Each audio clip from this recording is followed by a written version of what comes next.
I'd like to now introduce Jordan Wirfs-Brock. She is a former data journalist like you all, but she is now a doctoral candidate in information sciences at the University of Colorado Boulder. And what she does there is study how to make data presentations more participatory and engaging. And part of that is not just through visualizations, but through sound, sonification. And I know that some of you work at radio stations and are looking for different ways of connecting with audiences.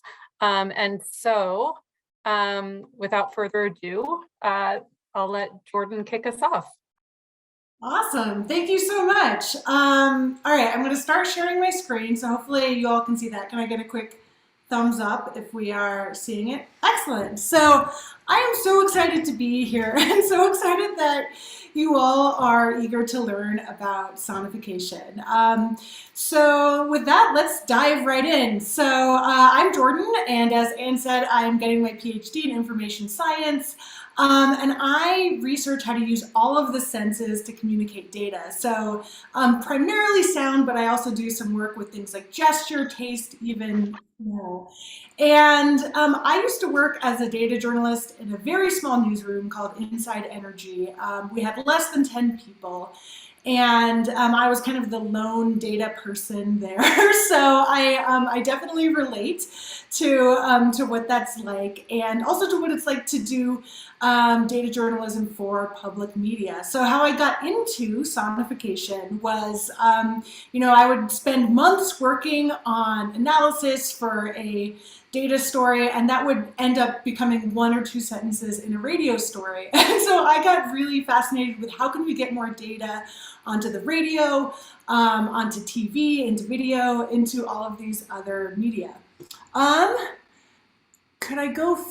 So it's actually I have multiple tabs that I'm going to switch into, but if no problem. See full screen, then I can always do that. Yeah, because I've got some tools and other things to show you that are outside of the presentation. So this way I don't have to stop my screen share and then start it again.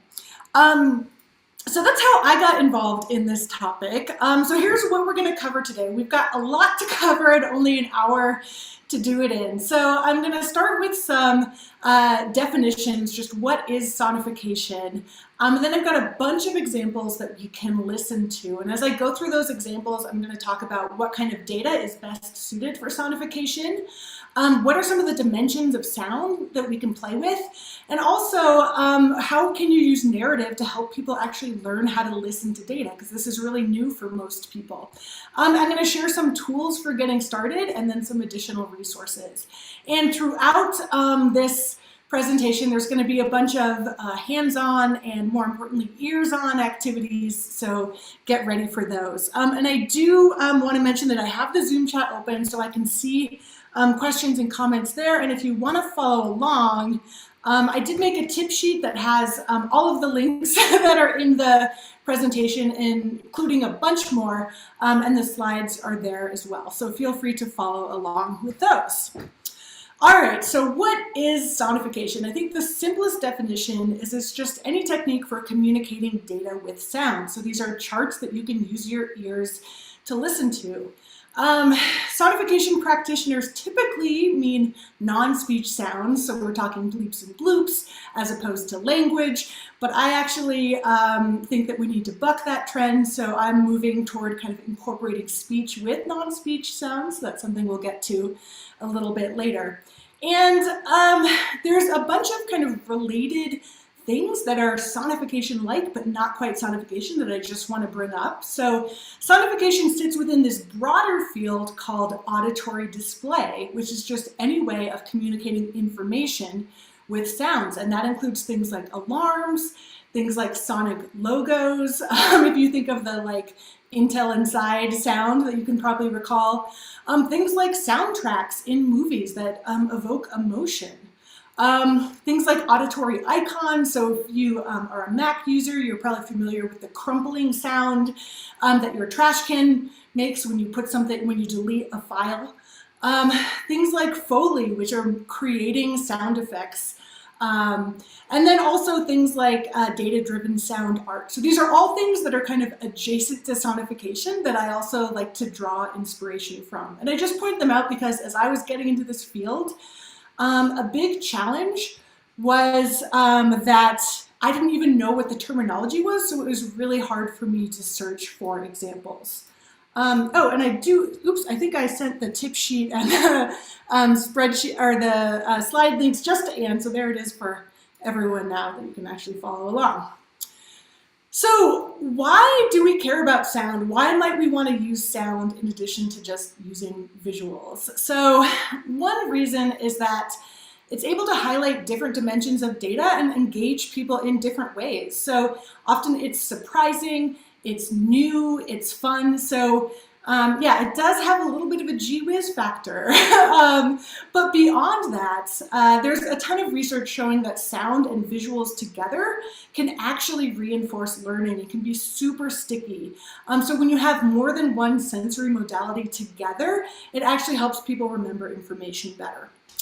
A reason that I really like to use sound is that, you know, back when I made a lot of visualizations, I had no idea whether someone would glance at them for half a second or whether they would actually spend 10 minutes looking at it, and there was no way to know. With sound, you can actually use the built-in time elements of sound to actually control someone's attention a little bit, and you can invite people to linger. So I think it opens up this whole avenue into kind of slower interactions with data.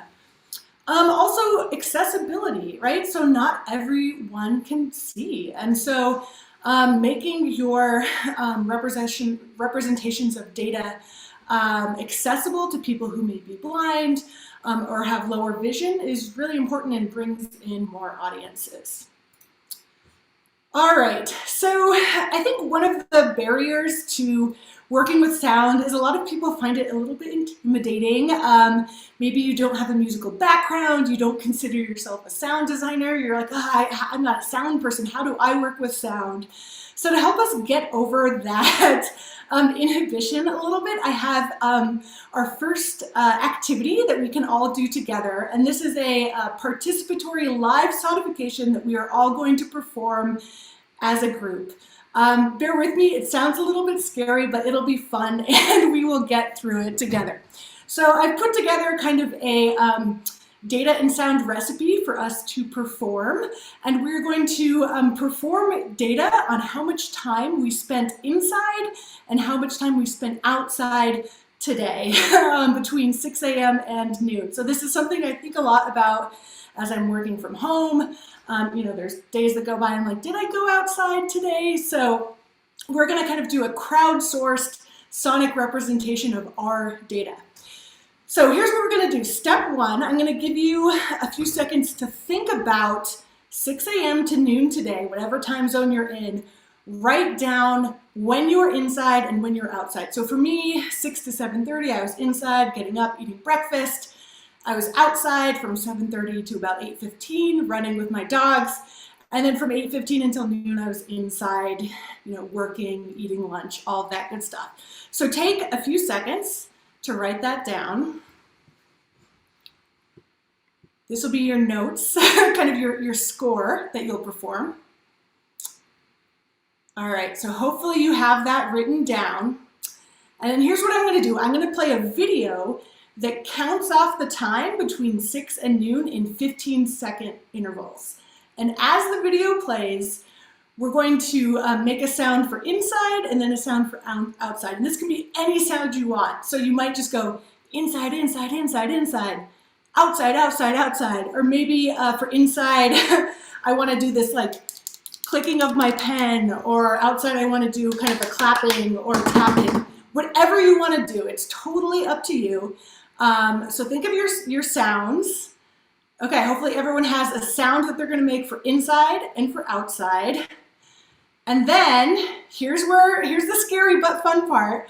I'm going to ask you to turn off your microphone so that we'll be able to hear everyone. All right, so I'm going to give you a second to do that. I'm going to see if okay, I'm seeing some microphones turn off. And if you're really self-conscious, you can do it to yourself, but I think the more people that we have participating.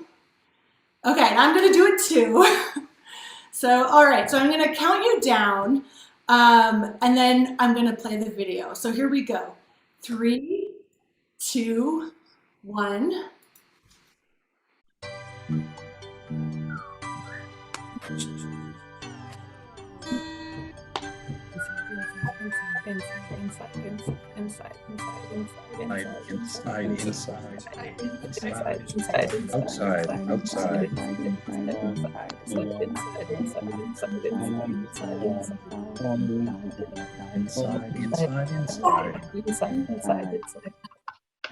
Cool. All right, give yourself a hand. That was awesome.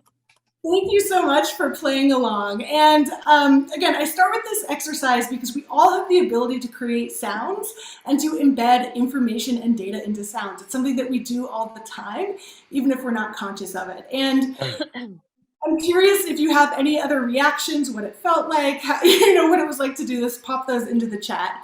How did it go for you?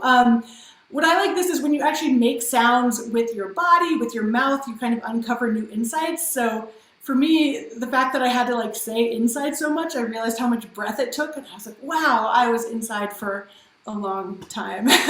So thank you for playing along with me, and I hope you had as much fun as I did. All right, so let's move on to some more kind of polished, less off the cuff and live examples of sonification. So I'm going to share some of my favorites. And as I do, I'm going to highlight what characteristics of data are working well and why those ones in particular fit with these sonification choices. So the first one that I would like to share, this one comes from the New York Times. And this was a visualization and sonification, so it's a combo, that they released after the mass shooting in Las Vegas. And they wanted to get at this issue of bump stocks and how attaching a bump stock to a rifle really changed sort of the frequency of gunshots. And so this is a really effective way to use tempo to illustrate a really crucial piece of information. So I'm going to go ahead and play that.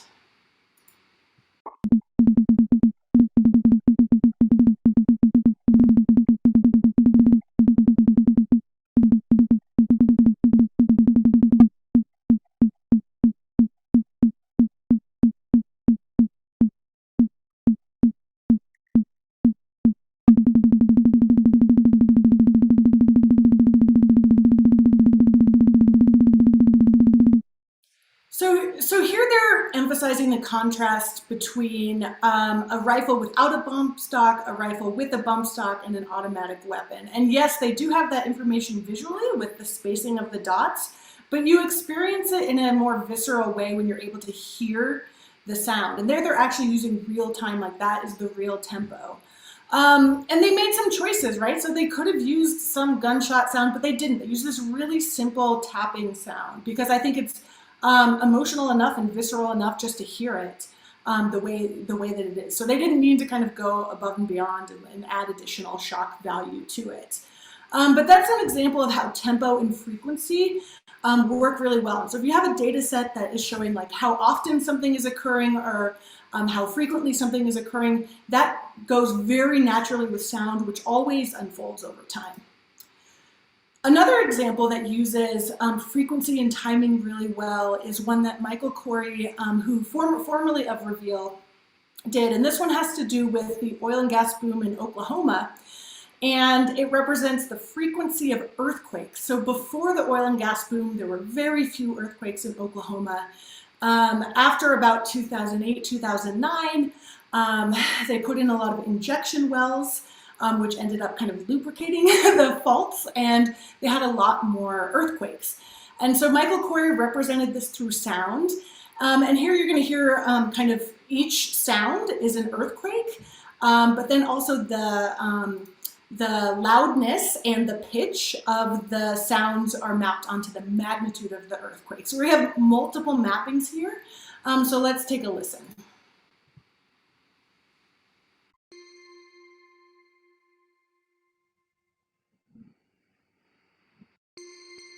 And this is kind of the before era, so before the oil and gas.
nice about this one is it kind of establishes kind of a before and after. So sort of here's the old normal and here's the new normal.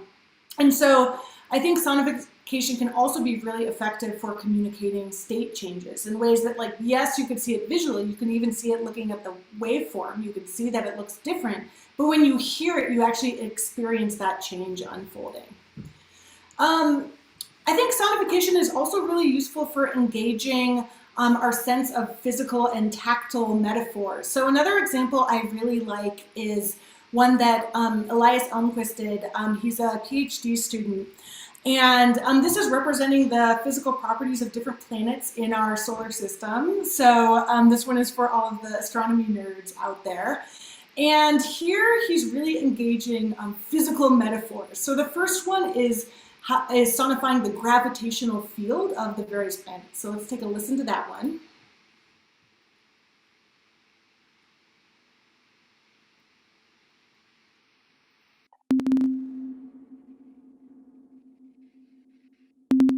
So this is using the metaphor of a ball dropping and how long it takes to drop.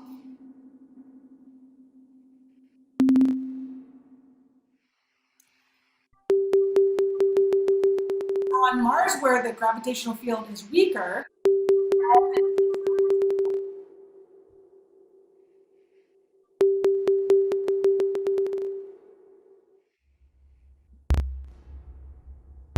and then on Jupiter, which is big and massive, strong gravity, the ball's just kind of doesn't bounce at all. And that's also a really nice way of showing contrast, right? So you can compare Earth to Venus to Mars, like a really nice kind of narrative there. And this next one is looking at wind speed, and it actually uses sounds that sound like wind. So there's a really strong sonic metaphor happening here.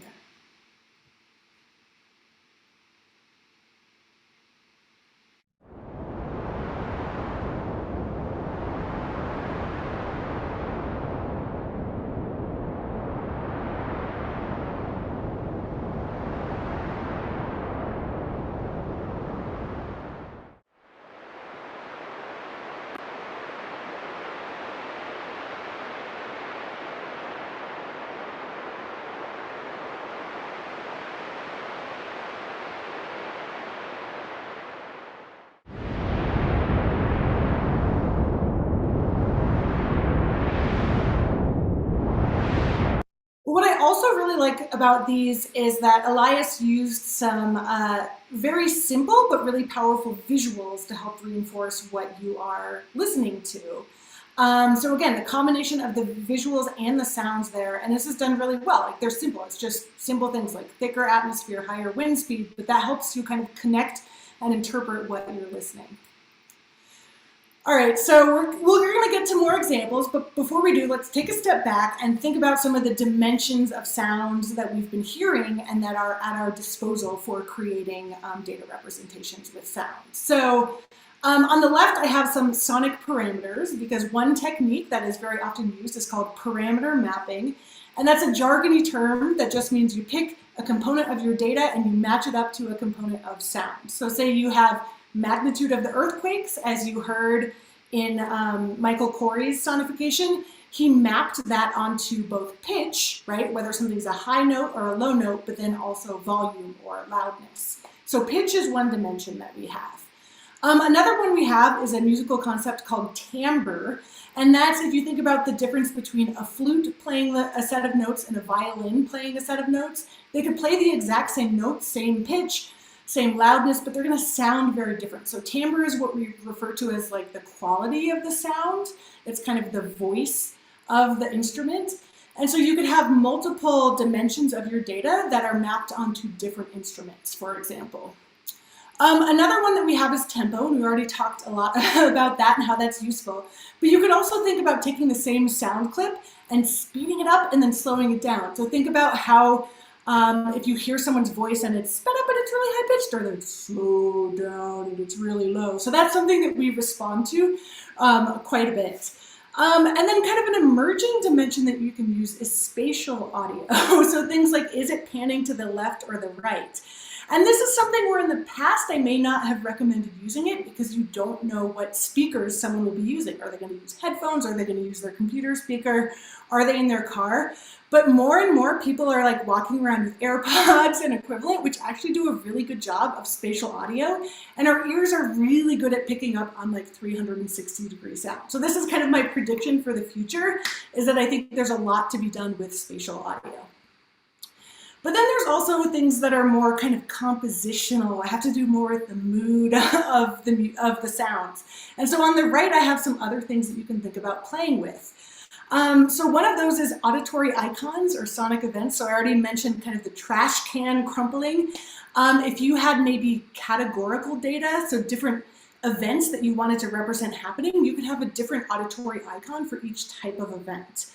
Another thing to think about is things like minor and major key. What's the mood of the music? Is it happy? Is it sad? Is it somber? Another thing you can play with is complexity. So you could have a very simple sonification that's one note and you only have to listen to one thing at a time, or you could have a really complex composition that's a bunch of different layers of sound. And that all depends on kind of what you're trying to communicate and what your goal is. I think there's also a lot of fun things you can do with looping and repetition, and I'll come to an example that uses that really well in a little bit. And then also all of the things that I just played for you, these were things that you kind of pay attention to, you listen very concisely for a short amount of time. But there's also ambient sound. So think about sounds that are just kind of around you all the time. I think there's a lot that can be done with sort of ambience and again, slow data. So some people that have been doing some great work with that lately, the Washington Post has been doing a lot with kind of ambient sound that's set behind things like photo slideshows or behind other interactives. So they're doing a great job at sort of using the ambient qualities of sound. All right, so we are going to shift gears for a little bit and get into another hands-on and ears-on activity. And again, I include these because I really do want to emphasize that we can all create with sound. You don't have to be a sound designer or a musician to do this. And here we're also going to be engaging the connection between visuals and audios. So I have a couple of links for you for the activities. We're going to be using a tool called Padlet, which is very similar to Mural or Google Jamboard if you've ever used those. So there's the link for the first activity. So go ahead and open that up and I will show it to you on my screen so you can kind of see what it looks like. So hopefully you're able to open the link. I'll give you a second to do that. All right, so what we've done is I have some data sketching activities. These are adapted from a book called Observe, Collect, Draw, which if you're familiar with the Dear Data project, this is their kind of the sequel. It's a journal where you can collect data about yourself and it has all these fun data drawing activities. It's great. But so this is kind of engaging alternate ways to represent data beyond what we typically see on like a bar graph or a line chart or something like that. Oh, great. I'm seeing people pop into the Padlet. So what we're going to do is we're going to do a sketching activity and we're going to consider a ordinal scale. So a number that gets bigger from 1 to 6. And this scale, it could represent all kinds of data. So that could be, you know, the magnitude of an earthquake. It could be, you know, how full you are after eating lunch, how many hours of sleep you got last night, right? This could represent all kinds of things. And we have some different ways to represent that visually. So instead of just like a circle that gets bigger, which is a really common one, or like a color that gets darker, we have a line that gets wobblier, a shape that gets 4 sides, and a face that becomes happier. So what we're going to do is I'm going to give you 1 minute, and you're going to pick one of these, and you're going to make a sketch that has that scale 1 to 6 in this kind of fun alternate mode. And the way that you do that in Padlet is you just click on this little plus sign, and it'll pull up a way for you to do a post. And if you click on these 3 pink dots, it pulls up more options, and you can pick a drawing. And so I can do my like happy face, you know, I can just draw them right in there. You know, whatever I want to do, and when I'm done, I can hit save. And then I can publish it, and then you'll all be able to see the drawing that I made. So you're going to pick one. Don't worry about your drawing skills. It's okay if it's, you know, that wasn't the greatest drawing ever that I just made. Don't worry about that. Just get something out there. And yeah, if you finish within a minute, you can get started on a second one. All right, and I will be asking questions as you do this or as you have run into any challenges. All right, so let's get going.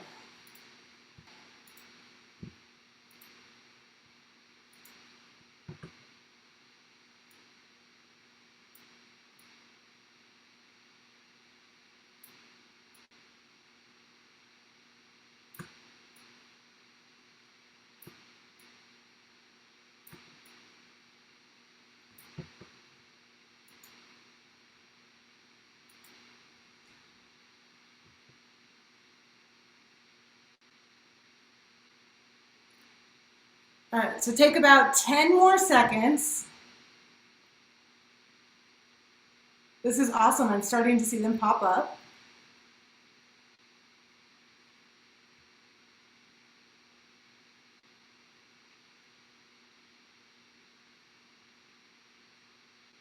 Beautiful. Okay, awesome. So wrap yours up if you haven't done it yet. Oh, these are lovely. Oh, I really like this one with the green where they also get kind of longer and squigglier. So yeah, you can scroll around, look at what other people are adding in. These are great. Okay, excellent. So now for our second activity, we're going to do the same thing, only we're going to do it in sound. So I have a new link for you. So I'm pasting into the Zoom chat a link to the second Padlet. And oh my gosh, my donut got bigger. I love it. So in the second Padlet, we're going to have the same prompts, only you're going to interpret them in sound. So what would a line that gets wobblier sound like? I don't know. We're going to try. And so again, you can use your voice, you can use your hands, you can use any objects that you have around you. So pick one of these prompts and then do a sonic sketch that kind of represents a number getting larger. So again, we're going to take 1 minute to do this. Make sure you are muted so that we can't hear you as we are making our own sounds. Oh, and I'm going to show you how to do it in Padlet. So again, you hit that plus sign, you hit the 3 dots, and then there's an audio recorder button. You may have to accept the permissions in your web browser that say, let me record audio. When you've done that, you hit the pink button, you record, testing, recording my sound. When you're done, you hit pause, and then you hit playback and save, and it'll let you kind of preview it if you want to see what it sounds like. And then when you're done, you hit save and publish. And then your audio file will appear, and then we can listen to that. So I will be here to answer any questions in the Zoom if you run into trouble. But again, same thing. Let's take 1 minute, pick one of these prompts, and try to make a sonic sketch. Yeah, and let's see what happens. This is awesome. I'm seeing lots of sounds popping up. So let's take a few seconds. I think this is the really fun part, is we get to listen to each other's sounds and see all the different ways that people interpreted this concept. So let's take a minute and just spend some time listening to some of the other sounds.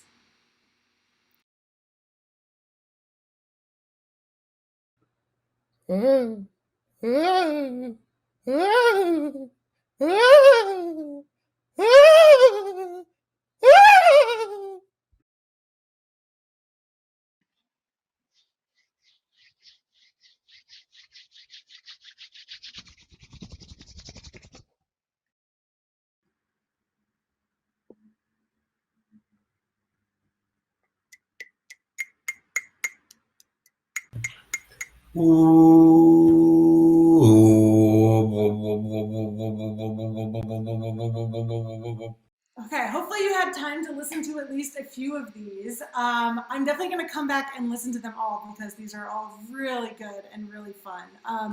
But yeah, if you have any reactions, what was this like, both making them and listening, feel free to share those in the chat. Every time I do this, I'm always just blown away by how all the different interpretations people have. And I do this activity because although you know, I shared those different dimensions of sound, things like pitch and volume, you can hear when you do this, there's so many more things that are more holistic and a bit harder to describe. that we just kind of naturally do. So there's a much wider range of tools that we can use to represent concepts sonically than we might initially expect. So these are awesome. Thank you so much for participating. Okay, so as we think about all these dimensions of sound that we can use to communicate information and data, I do want to bring up that a lot of sort of rules are open. It's not like visualization where there's all kinds of best practices and established rules. Some of those exist in sonification, but it's much looser and it's a much newer field, and so there's more ground to cover. And this is fun and exciting and liberating because you can actually be very creative, but it's also really challenging because keep in mind, sonification is going to be totally new to most of the people in your audience. This might be the first time they've ever heard of sonification. And so in addition to creating it, you're going to also have to deal with how do I teach my audiences how to interpret the sounds? How do I teach them how to listen to data? Right? We've been looking at bar charts maybe since elementary school, although there's tons of room for improvement in terms of data visualization literacy, but the point is that sonification literacy is way, way, way behind. So how do we tackle that problem of how to teach our audiences how to listen? So the next few examples I have really go at this issue, and this is something that's very near and dear to me because this is what my research centers on, is how do we learn how to listen to data? So I'm going to share an example that I actually did. This is with the radio show Marketplace, and this one is taking unemployment claims, both new claims and continuing claims, and representing those with sounds. So first we're going to hear the beginning of the radio piece. It's about 6 minutes long. Then I'm going to explain it, and then we're going to kind of unpack how it teaches audiences how to listen. So let's hear the beginning. We really like the idea of economic data that you could hear. So we called her back to ask her about unemployment, those incredible first-time claims numbers we've been reporting on since March, and the related continuing claims for unemployment benefits. And here's what she sent us.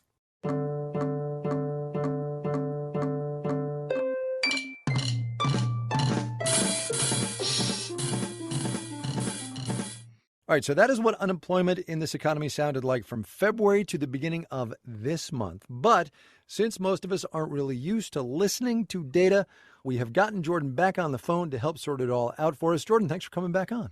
Thanks. Happy to be here. Okay, so as we did last time, we're going to break this down because it was really interesting to me in our previous conversation how you had to teach me how to listen, and thus we taught everybody else together how to listen. So that's right. Talk to me first of all about the new first-time claims for unemployment. What are those sounds? Yeah, so to break this down, all right, so that's what the sonification sounded like. And just to step back and kind of point out kind of the sonic challenge we were facing. So this is when unemployment numbers were just skyrocketing, and you can see the jump was so huge that the New York Times actually did this neat visual trick of using the entire gutter of their front page as the y-axis because the jump was just so big. We had to represent that in sound, but without, blowing out someone's eardrums and causing permanent damage. So here's a visual explanation of how that data was represented, and then we'll go into the sonic explanation. So the new claims were a harp sound. So basically, the higher the pitch of the harp noise, the more new claims were being filed each week. And then the continuing claims are this layered drum sound. So you get more drums and different type of drums as the cumulative continuing claims get higher. So here's kind of a schematic of the whole radio piece. So there's kind of Kai Rustal's narration is up on the top, my narration is in the middle, and then when we actually played the sonification clips. And I include this just so you can see kind of how complex it was to kind of conceive of this narrative and edit it together. So you just heard kind of that first piece where we introed it.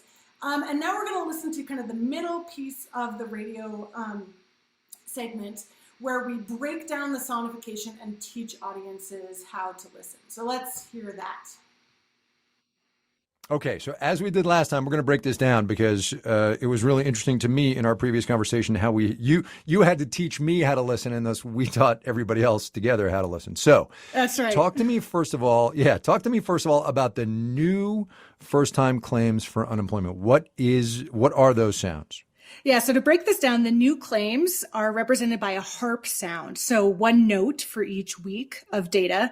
And as that data increases, as the claims increase, so will the pitch. So that harp sound is going to actually go up as the claims go up. And so it's going to go from actually a really low number. Back in February, there were only about 200,000 new claims in the week of February 1st. And it's going to peak at kind of an astonishing 6.9 million new claims in March.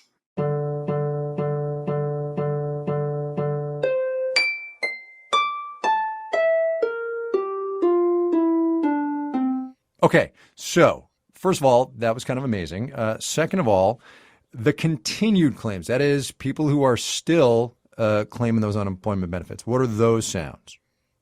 Right. So this is going to be a little bit trickier, but I think we got it. So it's going to be represented by a drum set. So for 1 million continued claims, you just hear a single drum.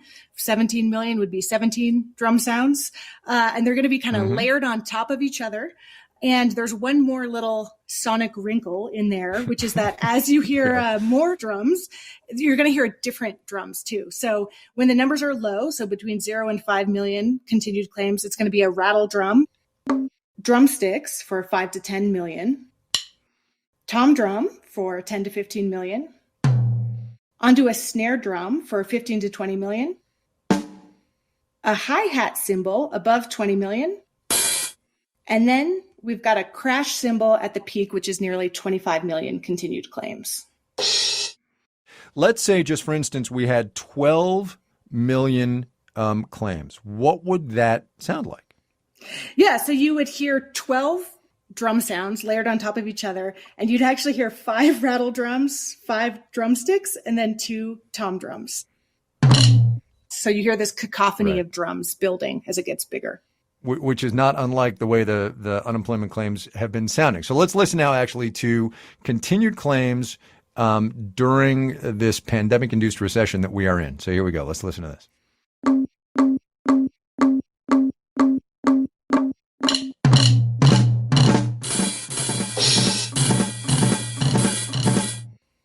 Okay, so let's roll them all together now, right? We've got the harp sound for the new claims, the layered drum set thing for continuing claims. If we put it all together, and people, everybody listening, you need to concentrate on this. Here's what 2020 has been like.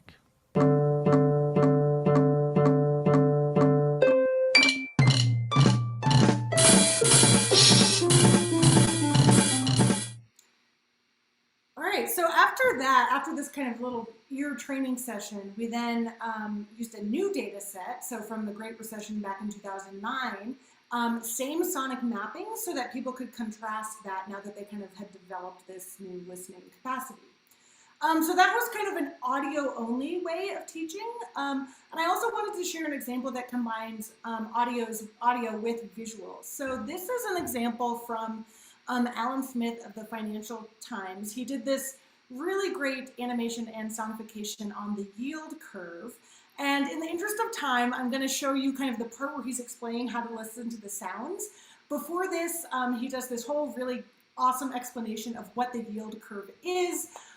Basically, it looks at different bonds and the rate of return based on how long the bond is, right? So 10-year, 5-year, all of that. And what it means when it kind of is flat versus kind of up versus kind of down and all of that great stuff. So I highly recommend you go back and watch the whole video, but we're gonna focus in on how he explains how to listen to the sounds. And he does that by kind of explaining how he made them. So let's watch/listen. Silent. So could we actually use the data to produce sound as well as a visual? That's where this process of data sonification comes into play. And what we're going to do with sonification is we're going to take the y-axis, so that's from 0 to 15% on our yields of our bonds, and we're going to map that into a 4-octave scale of musical pitches. And if I take the yield curve back to its regular shape, and we introduce the sonification element, you get to hear what it might actually sound like. You can see that that's the rising pitch. As the yields rise, so does the pitch. And that's an upward ascending arpeggio that represents a fairly regular yield curve. And going back to the different shapes of the yield curve that we looked at earlier, we can start to hear what they sound like. So the flatter yield curve sounds pretty much as you would expect. It's the same notes repeated again and again because they're more or less identical yields. And then for our inversions, so those are the points where the short-term bonds are the highest, then that ripples downwards. And in the case of this inversion from 1980, you can notice that the overall pitch of the yield curve is higher because the yields are very high. They're up at 15% at this point in time. Now, the only problem now with our sonification is it's reflecting the what we're seeing on screen very nicely, but at 2 seconds per day, this would generate an incredibly long animation and piece of music. And if we speed it up, then we get a little bit of a problem. Is that now animating 5 days per second, the music of the yield curve is quite difficult to pick up on. The arpeggio is too fast for us to discern. So instead, what we can do is actually speed the animation right up, but only play every 30 days the music. And that generates something a lot more melodious.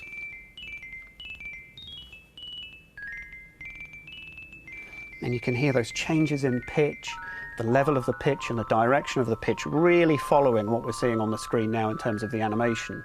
And in many ways now the yield curve feels alive with both sound and audio being generated from the data.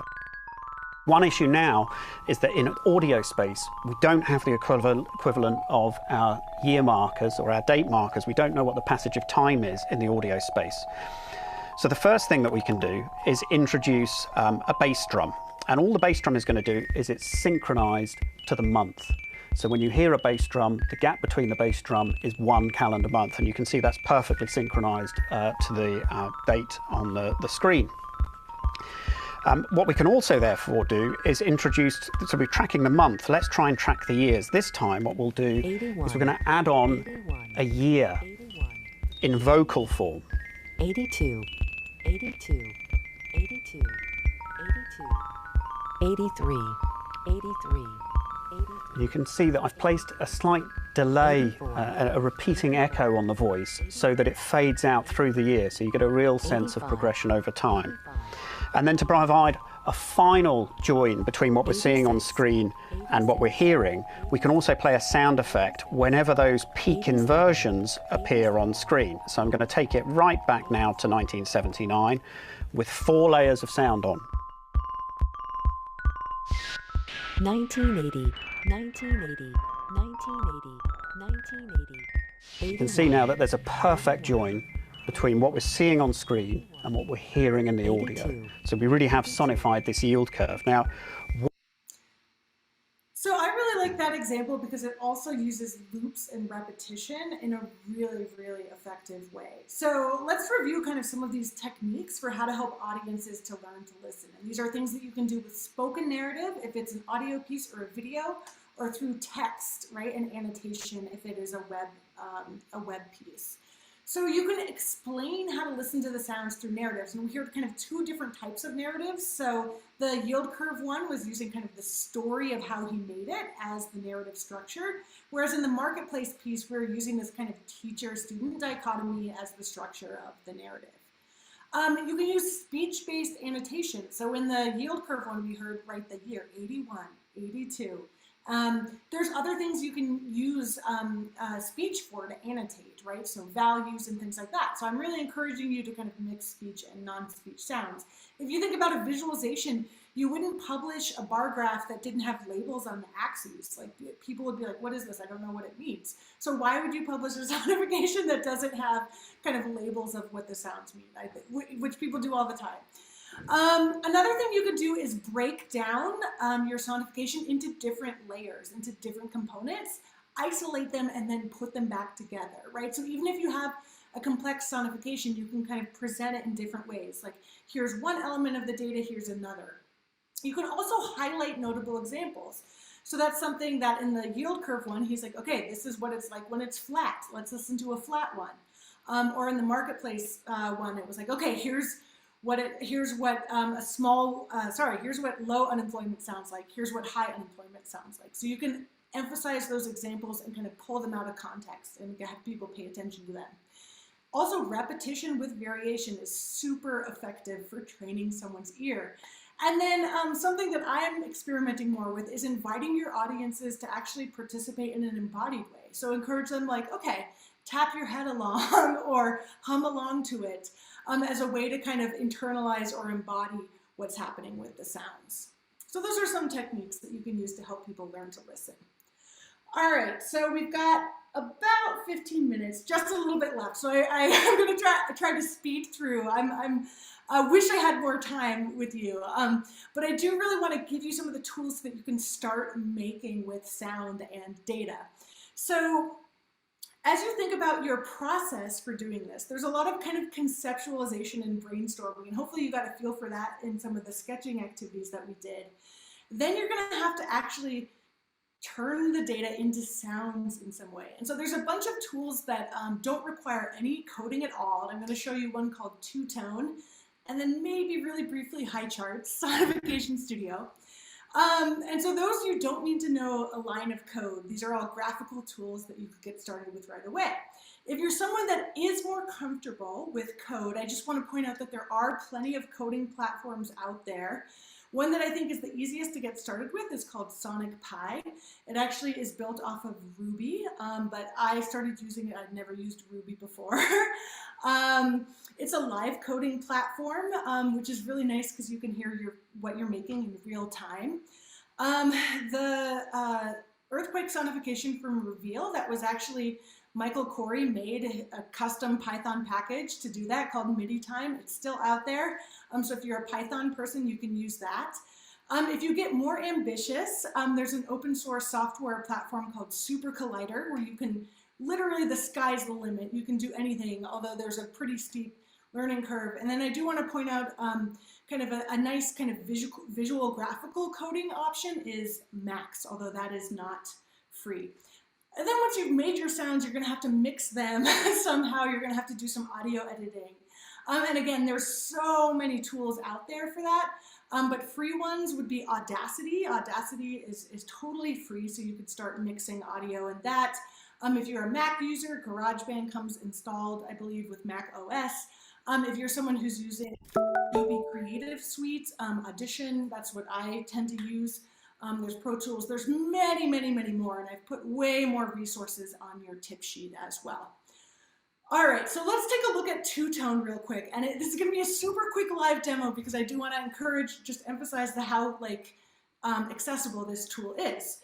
So the link is twotone.io, and I will pop that into the chat for you as well. And what you can do is once you launch the app, they actually have it pre-populated with a bunch of data sets. So if you just want to get started and you're like, I just want to play with it and see how it goes, you can use the data sets that they have. And they have some fun ones like the Mars weather report, honey production in the US. You can also upload your own data. And so I'm actually going to drag in a CSV, but you can upload an Excel file as well. So I'm going to drag in my CSV. And the data file that I'm going to be using is actually Denver Air Quality Index. So just so we can see kind of what that looks like, here's kind of what that spreadsheet looks like. So for each day last year, we have an air quality index. Basically, the higher the value, the less healthy the air is. That's all we really need to know. So when I load the data in, it's going to automatically pick data from the very first column, which is date, which is why we see they give us a nice visualization of what the data looks like, and it's just increasing. So that's because the date just keeps moving forward. But we can select what other column we want to look at. So if we look at the overall AQI value, notice that it has this nice visual representation, so we can do kind of a sanity check and make sure that the right data is loading. By default, it's going to pick piano, but there's lots of other instruments. and it's going to set kind of a tempo for us, which is each row is 1 second. So let's just take a listen and see how it sounds.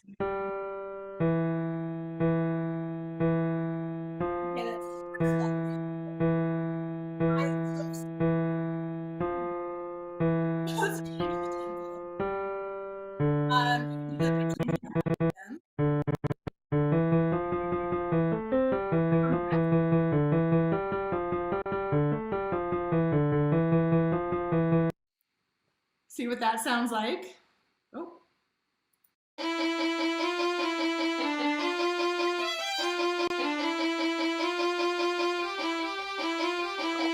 And then we have lots of other options. There's also other settings that we can do, right? So we can set the octave range. So right now it was going over 2 octaves. If we want a broader dynamic range, we can pick 4 octaves.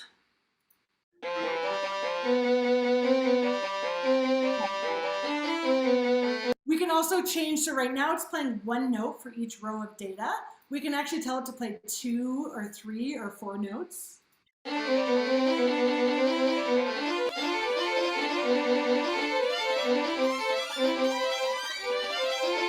And we can also change the key. So there's a lot of things that we can tweak.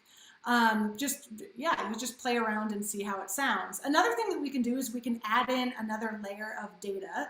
So we can actually add in, we had overall AQI, but say we want to look at the different pollutants, like we want to compare ozone to, I don't know, PM 2.5. We can pretty easily do that, and then we can play them together. That's a really complex and like auditory overload sonification, so you might not want to do that. But I just wanted to show you kind of how you might do that. And then the other thing you can do is you can actually add in additional audio tracks. So if you wanted to add in a narration, you can actually record it, I believe, right into TwoTone, or you can upload a file. So say you had something counting out the months, right? That was like June, July. You could upload that file, or you could record that type of narration directly into TwoTone. Once you have it tweaked and it sounds the way you like it, you can download it by clicking export, and then you can download it as an MP3 file. So that's really it. So I encourage you to get in there and start playing with it and just see what you end up with. Another tool that I want to show you really quickly is called Highcharts Sonification Studio. And this is a brand new tool. I believe they only released it in like December. So it still has some bugs and things, but it has more flexibility than TwoTone does. And it also uses kind of synthesizer sounds instead of instrument sounds, so it just will give you a different vibe. So within Highcharts, let's just do a really quick view. So again, you can upload your own data. I'm going to just use the pre-populated data because we don't have a lot of time here. And this was originally a visualization platform, so they actually have a lot of charting tools built in. And so what's nice about Highcharts is you can export a video that has both visuals and sound. So this is a data set that kind of goes up and down and up and down and up and down. And let's listen to what it sounds like. That's pretty cool. So we can adjust the audio settings. Note that we can kind of add a little marker that tells us where we are on the visual chart.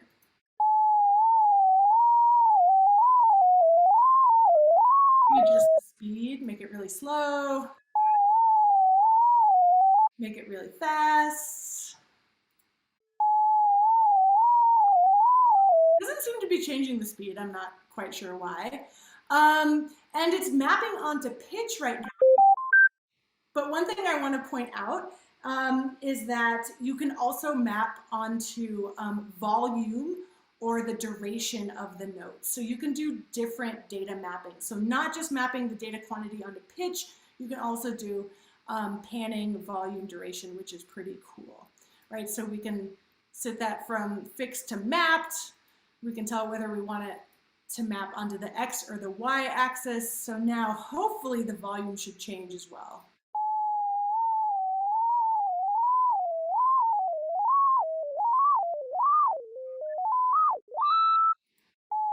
So yeah, that's just another tool to play with. And again, it's got a graphical interface. You can get in there and start playing around.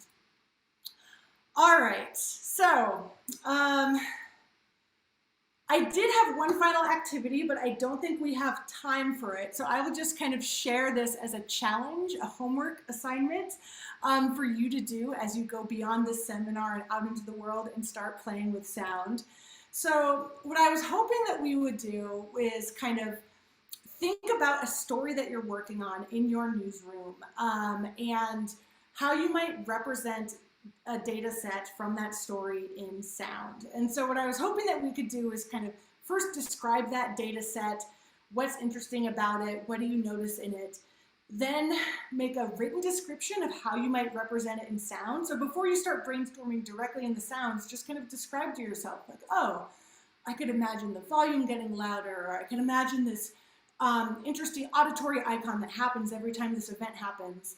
And then the third step would be to start sonically sketching it. And you could use your voice, or you could use TwoTone or Highcharts, which I just showed you, or you could use an instrument if you're someone who's musically inclined to just start sketching it out. So I will leave that for you as an exercise to do maybe in your next break or in the future.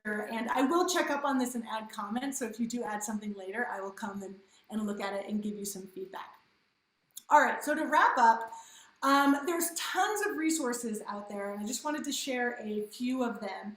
And again, these are all in your tip sheet and more. So I wanted to point out that there's a community called ICAD, the International Community for Auditory Display. They run a sonification conference every year, and then they have a website that has all kinds of resources. All of the past conference proceedings are open access. And so you can look to those for inspiration. It's pretty academic, but they're also super welcoming, and it's a really great community. There's something called the Sonification Handbook, which is an ebook with all kinds of embedded audio examples. And again, it's free. It does, again, sort of go a little bit on the academic side, but it's a huge resource, and there's a wealth of information there. For more examples and inspiration, there's a data sonification archive. I think it has hundreds of examples now, so you can look and see what other people are doing. The programming historian put together a really awesome introductory blog post of how to get into sonification, and it has examples and tools and some sample code you can use if you want to get started with Sonic Pi. So that's another great resource. There's also now a class on Coursera, Sound and Sonification Design for Interactive Learning Tools. So that's another resource. And then finally, I just want to give a shout out to the Loud Numbers podcast, if you have not heard of it. They have, I think, 5 or 6 episodes. Each one has a different sonification. They explain how they made it, and then they play it. And they're really taking kind of the let's make music out of data route. And then they also put on a sonification festival last year with a bunch of speakers, so you can kind of hear a bunch of different approaches to sonification. And then finally, as you start to dip your toes into this, some of my favorite resources for finding sound clips, in case you don't just want to make your own sounds, you want to sample other sounds. Freesound.org is maybe my favorite website. There's also a huge audio archive at the Library of Congress. And then the British Library actually has a huge archive that includes things like nature sounds and lots of cool stuff. All right, so one final plug. So I hope you all reach out to me for advice as you start to work on sonification in your own projects. I am here for you. I'm happy to give you feedback on ideas, whatever help you need. Also, if you want to get involved, I'm doing ongoing research for my dissertation that uses activities like the ones we did today, things like sonic sketching, things like participatory design activities, to really help develop new interactions for sound, data, and storytelling. And so I'm running workshops. They're really fun, they're really hands-on. So if that's something that you want to get involved in, we work with the air quality data set. So if you want to get more time working with that, just send me an email. I would love to have you involved in some of my research. And with that, I think that's kind of the end of the time we have, but I will stick around for questions. So if you want to hang out during the break, I will be here. Yeah, and I will happily chat with you all. So thank you so much. Awesome, Jordan. Thanks so much for this. We are going to open it up for questions. If anyone wants to ask Jordan about anything you just heard. Hi, Jordan. I'm RJ from the AP in Atlanta. I had a question about the rights to this. Like, if I produce something in two-tone, can my organization just publish that, or do you need special permission from the software? As far as I know, with two-tone, it is yours. It is yours to make. I'm wondering if they have information on their site, but as far as I know, like, the sounds are yours. But if you are worried about that, often what I do is I will like prototype things in two-tone or in Highcharts, and then I will kind of recreate it in a different platform. But yeah, that's a good question. As far as I know, it's yeah, you create it, you own it. But yeah, that would be a question to send to them just to double check. But I am pretty sure that is just a tool that you can use, and then you own the sounds. Thanks.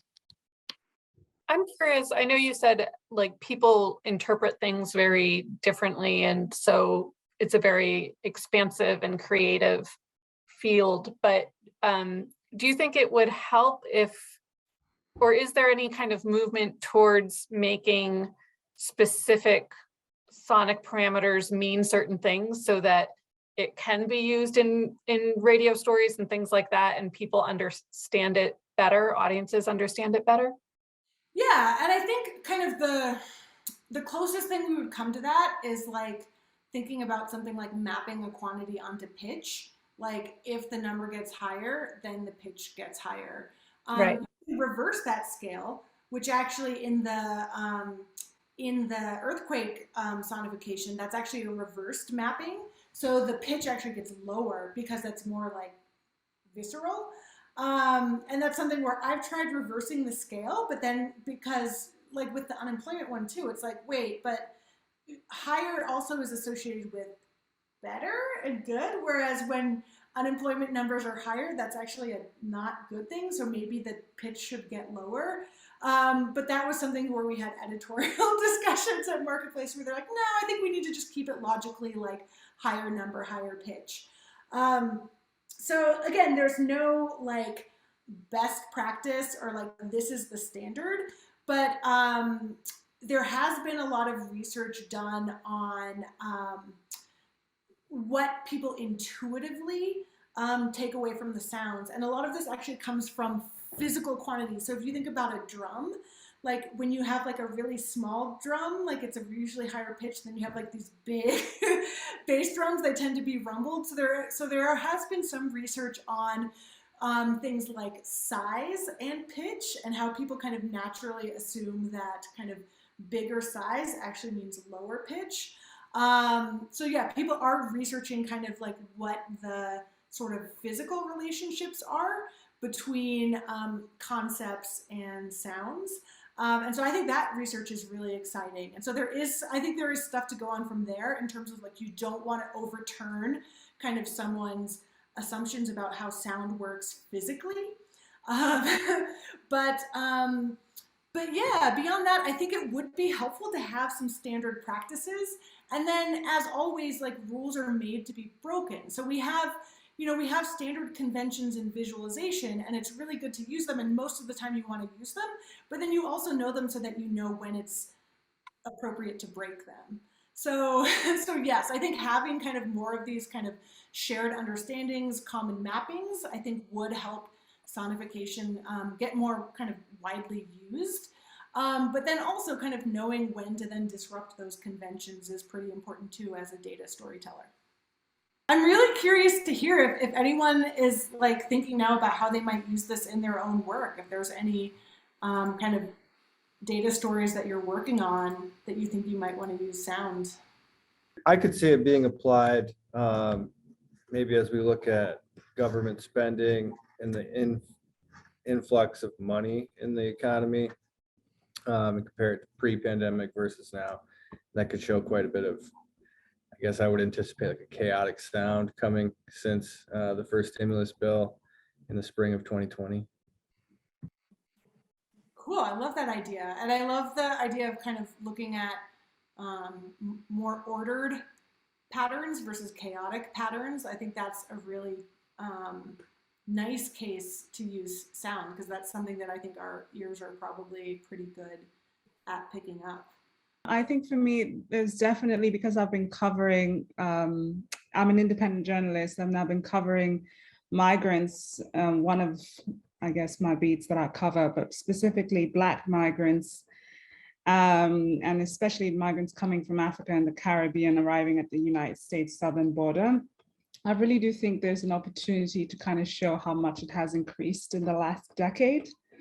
And the sort of, you know, when I'm listening to all the sounds, a lot of it really sounds ominous to me.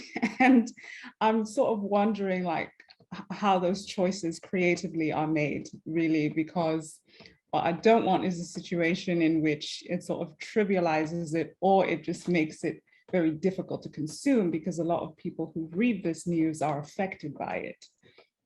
Yeah, I think that's a really good point. And I think a lot of it just has to do with kind of making it and listening to it and playing it for different people and hearing how they react. I think there's a lot of cultural associations with sound. We have a lot of emotional associations with sound. And so I think kind of, yeah, playing it for different people who can lend you their ears to kind of react and let you know like, oh, that was jarring to me, or that was ominous to me, will help you as you design the sounds. But also a lot of these things are kind of different depending on your history with sound, right? We have different associations with sounds depending on how we grew up. And so I think that's just also something to consider. I think when you're looking at something like data about migrants and people coming from different places, that's a really cool opportunity, because there are kind of all these different cultural backgrounds that you could tap into, but you're going to have to do that in a way that is using them kind of authentically and respecting them, rather than turning it into a gimmick, right? So it's kind of like, oh, how can you bring in some of those emotional sides in a way that helps you tell the data story rather than undermines it? And I don't have, necessarily one example or answer for how to do that, other than I think just like with visualization, as you're working with sound, like play it for as many people as possible, get different reactions from people, test things out, right? Design things iteratively with as many people as you can to kind of get those reactions. I'm Nicole. I'm from the Idaho Statesman in Boise, Idaho. And one thing that kind of came to mind for me is our housing market has just been going absolutely bonkers the last maybe like 3 or 4 years. It's like every single month, it's a new record high, like median home price. And I'm curious how you would recommend kind of translating something like that, where I was thinking of, you know, a rising pitch or something as that median increases, or maybe like marking a new record with something like that bass drum kind of sound, something every time that it sets a new record. But is there something that might work to kind of illustrate the difference in how, I guess, like quickly it's changing from month to month? So if it's gone from like, you know, a new record of $1,000 difference in a month to like 10,000, how would you kind of recommend focusing more on like those gaps and not the, I guess, more kind of obvious data points in there? Yeah, so there I would think about how you are setting up the composition. So a lot of the examples we heard today were like, okay, here's a year or a several year period, let's listen through the whole thing. But you don't have to do that. Like you could be like, okay, here's kind of the months where it was housing prices were really low, here's where they were really high. Like you can pull out months individually and talk about them. Or you could even, if you are, setting this up as a web interactive. It could be something where people can kind of choose a month to play and listen to it. I've been looking at doing a story with these researchers who have charted the loss of birds globally, and so whether or not this would be useful. And they're using birdsong as a way to document the loss of birds and how that could be incorporated. That's awesome. I think that's also an example of using sound as data, right? So like today we talked about using converting data into sound. I think there's lots of ways where like soundscapes and the sounds around us, they do actually represent a data source. So that's actually a really nice way. Like, you know, along those lines, I would point out there's been some work done on how kind of urban soundscapes changed on when people went on lockdown for COVID.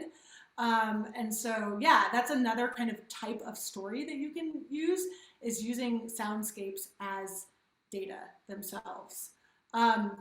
Nicole, do you get your question answered? I was kind of saying like there's different kind of structures you could use. So if you want to talk about like, this is a really important month, like I think that might be something that you could try to play with. And I'm happy to connect with you after. Feel free to shoot me an email if you actually have like, yeah, if you wanted to do some like a design jam or something like that. Absolutely, thank you.